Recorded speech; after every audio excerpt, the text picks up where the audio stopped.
Ohio Congresswoman Joyce Beatty, former chair of the Congressional Black Caucus. Congresswoman, always glad to have you here.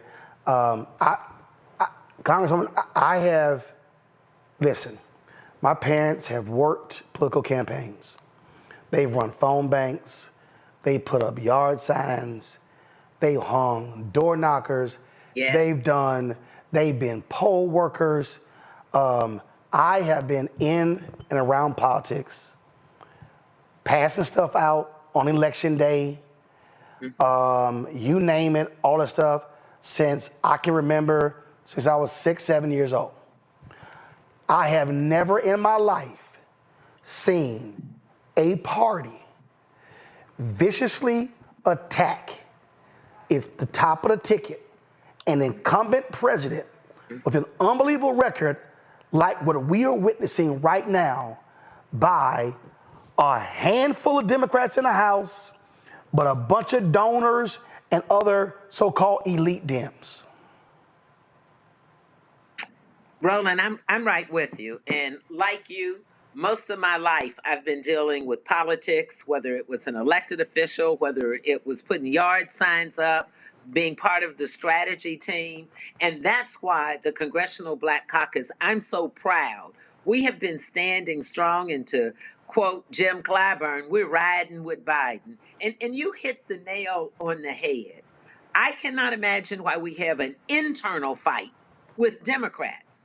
And no one's given any options. They're saying, we don't want to change the rules of the DNC. We want to create our own rules and have a brokered convention, let people submit nominations. When we have a president that has delivered more than any of our past presidents, especially when you talk about healthcare and education and you talk about Black Americans. What happened to us riding the tide with our president who has delivered? Just today, the stock market is up 700 points. When you think about the polling earlier on your show, people were pointing it out that he is on the uptick with this. And you're going to take a 90-minute speech and start unraveling this close to the election and the convention. It does not make sense. And we have to hold our grounds and fight for Joe Biden because he's been fighting for our democracy. And here's the thing, we're misguided because the enemy is Donald Trump and J.D. Vance. I'm from Ohio. J.D. Vance is bad for Ohio, and he is certainly bad for America. And we should not be sidetracked and distracted when we have someone that's going to be a dictator, someone who is saying if he is elected on day one, he's going for retribution and revenge. He has openly said he could stand on Fifth Avenue and kill somebody or shoot someone, and nothing could be done. 34 counts he's been indicted on. I mean, come on. I mean, you think of something that's negative, and that's Donald Trump. So, and again, for the people out there watching and listening, the Congressional Black Caucus has been under intense pressure to break. Yes. I've been talking to many CBC members. Donors have been calling y'all. Yes. They have been trying to get y'all to break. Yes. Other Democrats have been they've been trying to pick off different CBC members because the CBC is the largest caucus, the Democratic side. They know if they are able to put cracks and break the CBC, the doors blow wide open. Absolutely. Absolutely. But let me just tell you, and you are right, there are people putting proposals out there, floating names of people that maybe we're supposed to be impressed with. But let me just tell you, I've never been more proud of our leadership. Stephen Horsford has been traveling the United States. I've been with him most days. Jim Clyburn, as we all know, spends a lot of time with President Biden. And here's the thing. We have so much at stake, our democracy, our freedoms, and we could also, in our lifetime, Roland, have a Black man, Hakeem Jeffries, to be the Speaker of the House, the third most powerful person in this country. And we are just months away from that. So I got to ask you, and again, I've been sitting here and watching all these moves, these machinations, and it's real interesting. And I love it how they keep saying, oh, we need a fresh, vibrant, new voice. Yes. And I'm telling you, here's the deal. Biden told some of these people he would not drop Kamala. That's right. That's right. So he's her greatest cover. She serves at the pleasure of the president. So their deal is, well, damn, we can't take her out. But if we take him out, then we could take her out, and then we can run Gavin or Gretchen or Josh. That's what's going on here. This is all a ploy to take out Kamala Harris. It's not solely about Biden. They want to take both of them out. Roland, you are so on point as usual. And I said to a group of folks the other day, okay, you want change. They quoted, his 90-minute speech, and we don't think that he'll make it. He can't do it. And I said, but we have an amazing vice president. She has been tried and tested. She ran for president. She has been elected in California, served as a first Black woman. So the pressure has been on her, and she is the vice president. Not one of them said, we don't want Biden because we have Kamala Harris.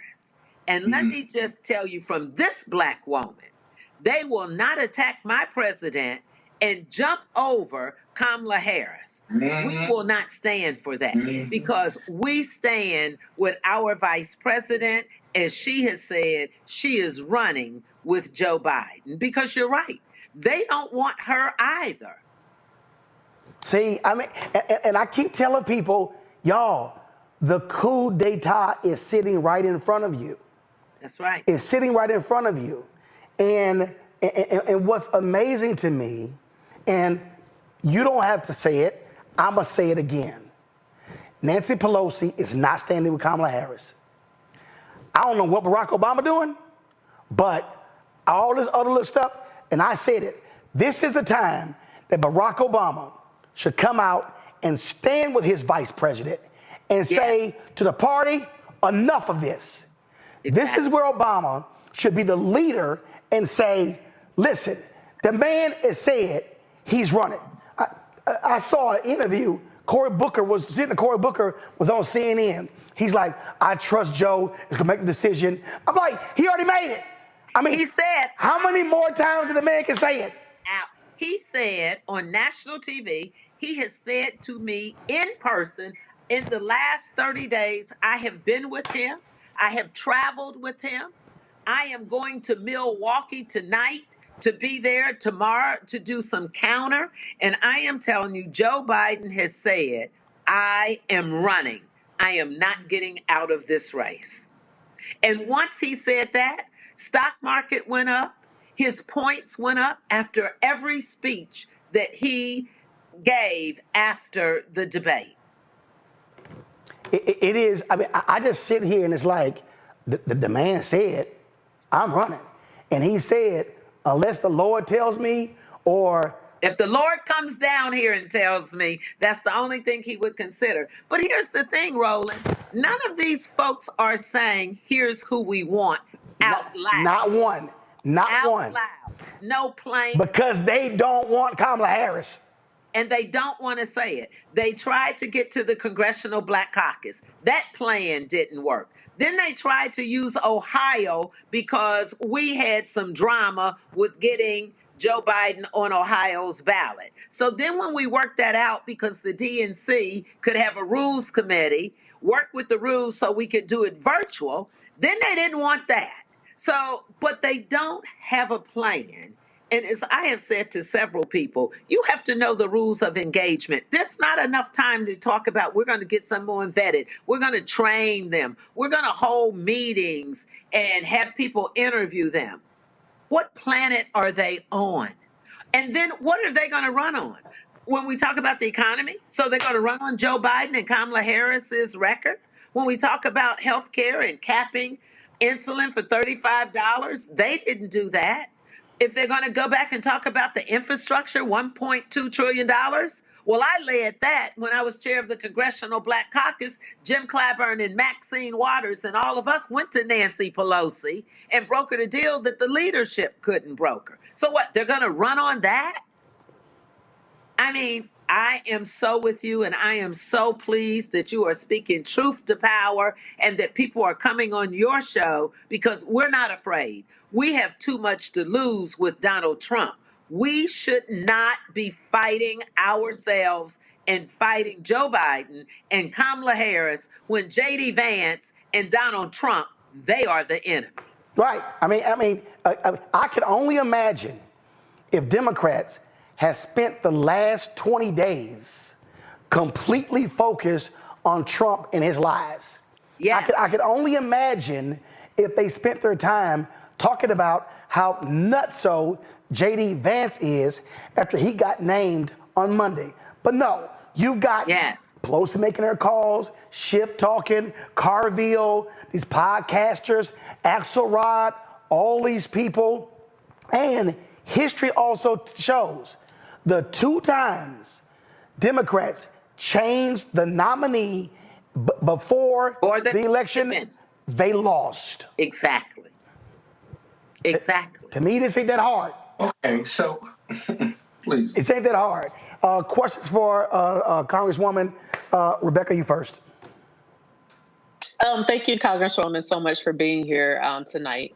So my question for you is, what should Black communities do to make sure that their voices are heard in this process? Because even if everybody Black isn't registered Democrat and this isn't their party, that's okay. But this is still about who's going to be on everybody's ballot in November and whether or not there was a true and democratic process. So what is your message for Black communities as we're watching this play out? Black communities should understand what's at stake. And a lot of people aren't engaged and they don't know the rules of engagement. But what I am saying, trust what we have had. We use that same process that gave us our first Black president. We use that same process that beat Donald Trump and gave us a Black vice president. So first, you must vote. You must use your voice and you must vote. And even if you say you're not into politics and you don't follow all this, think about what you have to lose. If you don't support this ticket, which is a tested ticket, Biden beat him before when people said he wouldn't beat him. He beat an incumbent president. Biden has a track record to run on, and he has done more for Black Americans. So this is our time to stand up. Use your voice. Don't let people convince you that someone is too old and he can't win. He was old when he won before. And Donald Trump is also young, is also old. It's not like he's young. He can't complete a sentence. He doesn't answer questions. So the same barometer that we are judging our president on, if we use that same thing, then Donald Trump should not be the candidate because we know on Biden's worst day, he's better than the best day that Donald Trump could ever have. So you got to get engaged. You got to help people get energized. Don't be a part of the naysayers just because you're reading a statistic or a fact or someone said, look how confused he was. He was sick. He admitted that he had not been feeling well. He was tired. I can tell you, you can take someone half his age, and if they are suffering with a cold, if they've just gotten off a flight from Europe, if they've been going day and day, they may slip up on a word or two. Look, I was in Ethiopia. That smoke got in my system 2 weeks. 2 weeks ago today. Hell, my ass still sick, and I was feeling like crap. ABC is reporting that on Saturday, Senator Chuck Schumer told Biden in a meeting it would be better for the country if he ended his reelection bid. Now, that was July 13th. This is interesting because 4 days earlier, Chuck Schumer said this. Our president his ability to serve up to 4 years, that there might be a challenge at the convention? And if there is there the ability to throw out the virtual nomination? As I said before, I'm with Joe. Yes. So July 9th, he says, I'm with Joe. 4 days later, says something different. Hey, here's my whole deal. Sharon Chuck Schumer, if you told Biden that privately, man up and tell everybody publicly. Exactly. And that's what I want the American people to do. Follow the folks that speak truth to power. Follow the folks that aren't afraid to say who they're with or who they are against. And I don't care if it is a colleague of mine or not. If you want to say you don't want the president and you don't want the vice president, then let's hear who you have and tell me what they're going to run on. Robert. And thank you so much for joining us, Representative.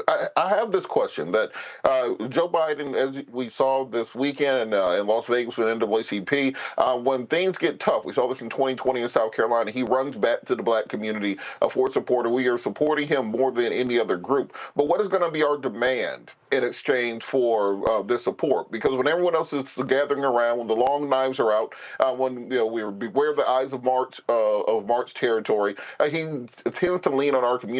Are we going to be asking for an executive order on criminal justice reform that is more extensive than the previous orders? Are we going to be asking for an executive order on voting rights that will really ensure buttress much of the rights that we're having now? How can he pay back the community before the election, not simply saying wait till after I'm reelected? You just hit the nail on the head. The same thing that we did before. And he kept every promise before he was elected. He said that he would put a black woman on the Supreme Court. And he did. He picked a black female to be his vice president. He put more black people in cabinet positions and other strategic positions than any other president. We went and we asked him to protect our communities, and let's do something with criminal justice. We have the most progressive gun legislation than we've ever had. We talked about protecting our seniors, especially black seniors who we know suffer with diabetes and couldn't afford their insulin. Put a cap on it for $35 and then cap their medical expenses at $2,000, and has created more than 15 million jobs. I'm right here in Ohio. He was ride or die with the late Eddie Bernice Johnson when we needed to get the CHIP Act passed, which created jobs. Right here in Ohio, we received $26 million right here in Ohio. And so I'm just telling you, he has kept his word. And yes, we meet with him, the Congressional Black Caucus. We've outlined a plan. We've worked with the Big Eight, I call it, our civil rights organizations. And we have put all of our issues out there. And I fully trust the Biden-Harris administration that they would follow through as they did before. And we were very victorious. Scott? Good evening, Congresswoman. Okay, I agree with you and the panelists about what a great president Biden has been. I write a lot of checks to the DNC and to federal and local DNC officials and to even Biden-Harris. So here's my question. If all of that's true about Joe Biden, I agree that it is, then why is he running behind Donald Trump, who's a convicted felon, been found liable for sexual abuse and for financial fraud? I mean, on paper, it shouldn't even be close. And so I agree the elites are trying to push him out, but for that bad performance and but for him running behind in the polls, you can't ignore that. You know, in campaigns, all you got to get is one more vote to the next guy. So why is he losing this race less than 4 months out from the election? Well, I know we've seen what the polls have said, and I know he's been behind and within the margin. And lots of polls. Lots of polls had me down 18 points and said that I would never go to Congress and be there. And those folks that asked that same question and said, why is she behind? Well, when we got closer to the election, obviously the polls were wrong and I prevailed. Joe Biden has been down in the polls before, so has other presidents at this very same time and won. Are we concerned? I don't want to sound naive. Absolutely.